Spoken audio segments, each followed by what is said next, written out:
Everyone else walked past a disabled son, until one waitress knelt beside him, gently fed him, and made him smile. The billionaire father watching from the corner, he hadn't seen his son eat or smile like that in years. On a rainy weekday afternoon, the upscale cafe buzzed with quiet conversations and the clinking of fine china. In the farthest booth by the window sat a young boy, no older than 8, his soft curls damp from the drizzle outside. A blank stare rested on his face, and though the warmth of the room surrounded him, something about him felt distant, disconnected. His caregiver sat beside him, trying with quiet urgency to get him to eat. The boy didn't respond. From behind the counter, Tasha adjusted her apron and scanned the room. She noticed the child's untouched plate and the tight-lipped frustration on the caregiver's face. Her heart tugged. She'd seen that look before, not just in kids, but in adults drowning in silence. And something about the boy, it pulled at her. "Mind if I help?" she asked softly, approaching with a warm smile. The caregiver hesitated, clearly unsure, but the boy's eyes had flickered, just slightly, toward Tasha's voice. Kneeling beside the table, she lowered herself to eye level with him. "Hey there, champ, you like pancakes? I make a mean Mickey Mouse one, but don't tell anyone. It's a cafe secret." The boy didn't respond, but when she playfully picked up the fork and tapped it against the edge of his plate, a tiny, fleeting grin crossed his lips. Tasha's own smile widened. She gently guided his hand, helping him take a bite. He chewed slowly. Then, as if the clouds cracked for a moment, he looked her in the eye and gave the smallest of smiles. From across the room, Grant Whitmore froze mid-sip of his espresso. Dressed in a sharp tailored coat and half hidden behind a newspaper, he wasn't used to surprises, especially not from his son. Eli hadn't smiled in nearly a year. Therapists, doctors, specialists, no one could break through. Yet here was a young woman, in a plain uniform and a chipped name tag, doing what no expert had managed. He lowered the cup,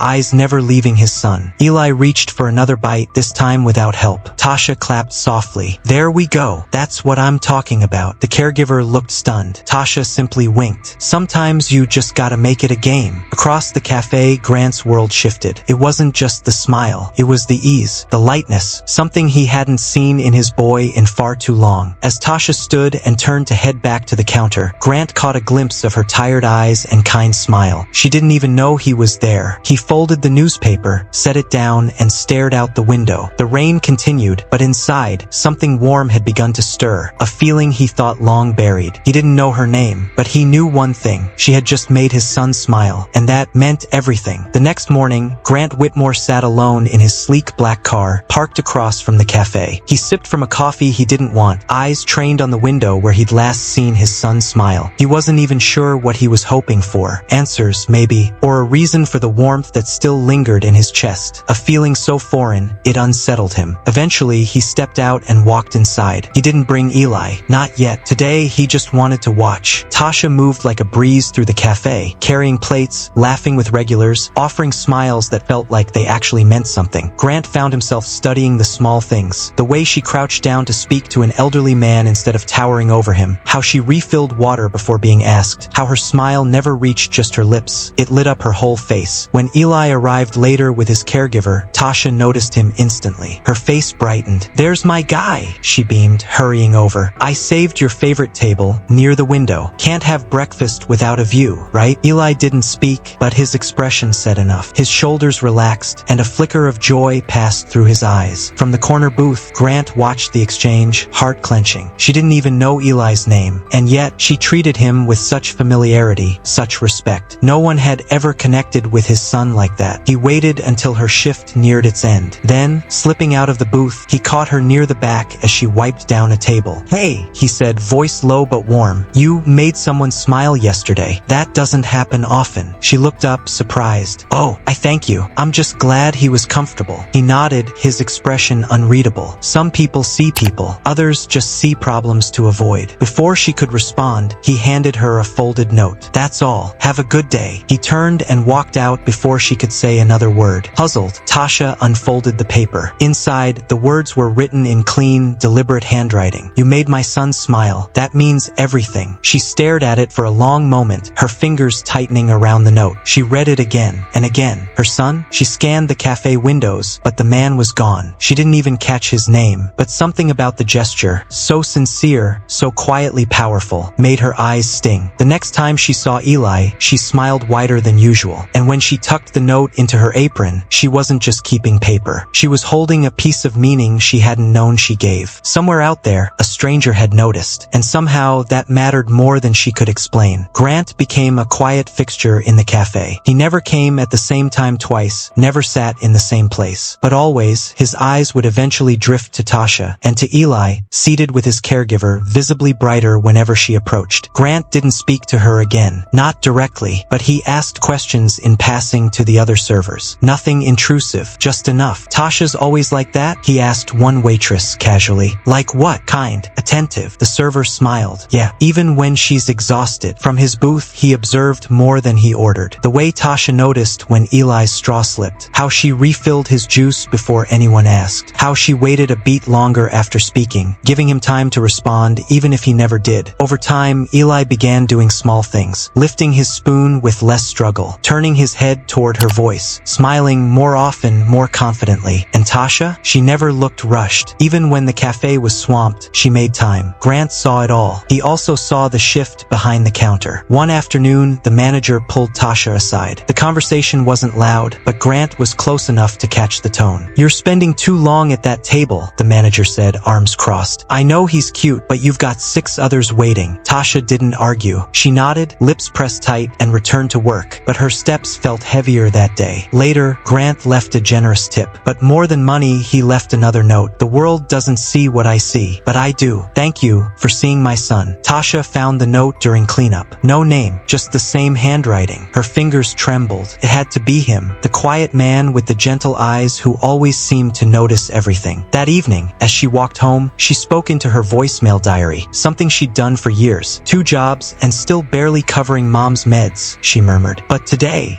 something felt different, like I mattered, like Eli mattered. Maybe that's enough to get through this shift and the next. She didn't know Grant had heard about her mother from another server. Didn't know he'd started asking more pointed questions behind the scenes. All she knew was that a boy who barely smiled now beamed when she walked in. And every time he did, the pressure of bills and warnings and aching feet faded just a little. Not everyone tipped with money. Some offered something far rarer. Hope. It started like any other morning. Rain tapping gently against the windows, the usual scent of roasted coffee and fresh pastries filling the cafe. Tasha moved between tables with practiced grace, offering warm smiles despite the exhaustion in her bones. Then the bell above the door jingled. Heads turned. A man stood just inside, soaked from the rain, clothes tattered, beard thick and untrimmed. He looked unsure, eyes darting toward the restroom sign. The manager noticed first. Sir, this is a private business, he said sharply from behind the counter. Tasha stepped forward before the man could turn around. He just needs to use the restroom, she said calmly. Let him. The manager's face flushed. We can't have people like that in here. It makes customers uncomfortable. Tasha didn't budge. He's a person, not people like that. He's clearly cold and tired. The cafe quieted. Customers whispered. A few stared, some judgmental, others curious. Enough, the manager snapped. You want to make this your problem? Fine, you're done. Grab your stuff. The words hung in the air like shattered glass. Tasha stood frozen. Eli, seated across the room with his caregiver, looked over. His eyes found hers, wide with confusion. Slowly, he raised a trembling hand as if to wave. Grant saw it all. From his usual booth in the corner, he stood, heart pounding. It was time. He crossed the cafe in 3 long strides, approaching the counter with a calm that unnerved the manager. Are you firing her? Grant asked quietly. She gave me no choice, the manager said, clearly irritated. She defied policy. Grant reached into his coat and pulled out a business card, sleek, embossed with gold letters. Grant Whitmore, CEO. The manager blinked. Wait, you're? The boy she's been feeding is my son, Grant said, voice level. And I've watched her bring him back to life, one smile at a time. Customers began whispering louder now. She's the only reason Eli eats when he's here, Grant added. And you just fired her for showing the same compassion that changed my son's world. The manager stumbled over his words. I